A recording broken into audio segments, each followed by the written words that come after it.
독일 교육이라고 해서 전부 다 좋은 것만은 아닐 텐데요.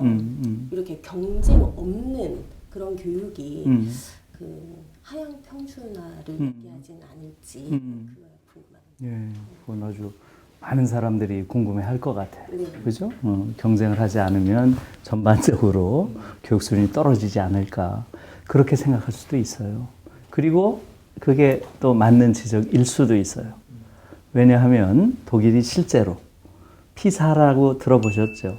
국제 학습 능력, 예, 그걸 지표예요. 네. 그래서 나라마다 이제 이렇게 경쟁을 하는데 항상 최고가 어디예요?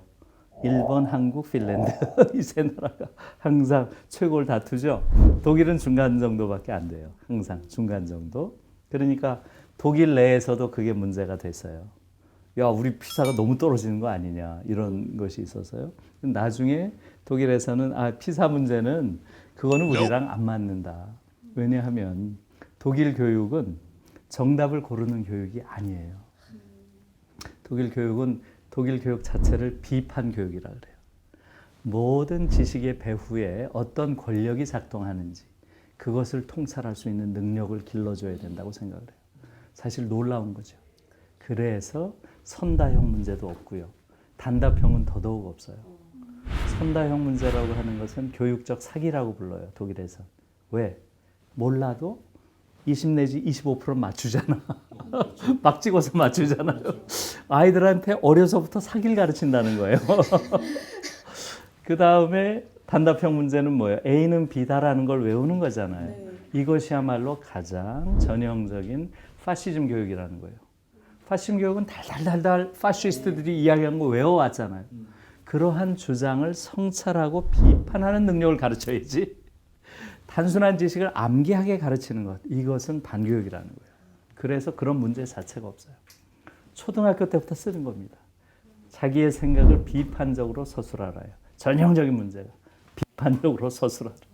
그렇기 때문에 말하자면 아까 이야기한 피사랑 잘 안 맞는 거죠. 독일에 말하자면 정답을 고르는 이런 건 독일 교육에 안 맞는다고 이야기를 해서 그렇게 한 것이고요. 그래서 하향 평준화라는 말이 말하자면 경쟁이라는 걸 전제로 한 거잖아요.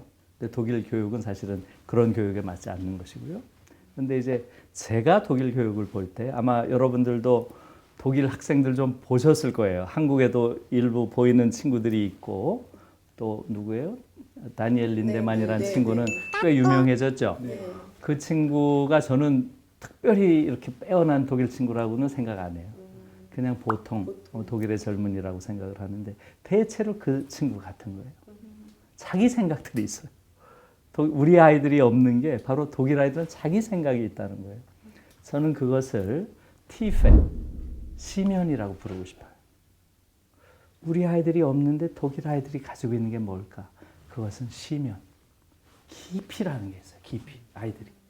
우리 아이들은 다 표층적인 지식을 너무나 많이 가지고 있고 어떤 시면을 거의 결여하고 있어요. 시면을 가진 아이들 거의 본 적이 없어요. 한국에서. 그게 정말 큰 문제죠. 바로 이 시면, 각 개인이 가지고 있는 어떤 깊은 곳에서 개성이라는 게 형성되는 거고 거기서 정체성이 형성되는 거고 거기서 자아가 형성되는 건데 한국은 그런 개성 있는 아이, 자아가 강한 아이, 정체성이 강한 아이를 보기가 어렵죠. 티페가 없는 거죠. 그냥 말하자면 그런 경쟁이라고 하는 게 그러한 단순한 지식들을 달달달달 외우는 것. 그런 교육의 결과를 최근에 우리가 길거리에서 본 거예요. 저 전교 1등들을 통해서. 그래서 그런 부분들을 우리가 좀 잘 생각해야 되는 것이고요. 그 다음 이야기는 굉장히 긴 얘기예요. 제가 이야기를 하면 또 한 시간짜리 강의가 될 수 있어서 경쟁이란 게 갖는 의미가 뭔가라고 하는 것이에요. 이건 굉장히 큰 문제예요. 근대 자본주의 사회에 와서 경쟁이라는 게 보편화됐어요. 그러나 경쟁이라고 하는 것은 하나의 이데올로기예요. 이데올로기. 이데올로기란 말은 우리가 가지고 있는 많은 지식들이 있죠. 이 지식들은 전부 다 이것은 보편적이고 심지어 자연 상태에서 늘 존재하는 것이다. 이렇게 주장을 해요. 경쟁? 그건 당연한 것이고 늘 자연상 누구나 다 경쟁을 하지. 이렇게 얘기한다는 거예요. 그걸 보통 naturalize라는 표현을 많이 써요. 어? 자연화한다. 그러나 이게 이데올로기라는 걸 우리가 딱 폭로하는 건 쉬워요. historize 하면 돼요. historize. 역사화한다. 다시 말하면 그러한 주장을 역사 속에 싹 넣어보면 돼요. 역사 속에 넣어보세요. 경쟁, 그걸 역사 속에 넣어보세요. 250년 전만 돌아가 보세요. 중세 때. 중세 때 경쟁은 중범죄였어요. 중범죄. 서로 협동하고, 서로 협력하고, 연대하고, 나누고, 이렇게 해야지. 우리도 그랬잖아요. 우리도 두레라든가 무슨, 이런 다 협동하는 농촌사회의 그런 전통이 있었잖아요. 왜 갑자기 경쟁이라는 게 가장 중요한 원리가 됐을까요? 자본주의라고 하는 새로운 체제에 조응하는 정신적인 어떤 이데올로기인 거예요. 그렇게 이해를 해야 돼요. 심지어 길드 같은 조직에서는 경쟁하면 사형에 처하는 중범죄였어요. 사형까지. 그러니까 경쟁이라는 게 이게 좋은 것이고 경쟁해야 발전한다라는 것은 자본주의 사회가 만들어낸 이데올로기죠. 그래서 사실은 우리가 옳다고 생각하는 많은 지식들이 있죠. 이것은 대부분 다 이데올로기예요. 이데올로기. 즉 모든 지배적인 지식은 지배하는 자의 지식이에요. 그걸 인식한다는 게 굉장히 중요해요.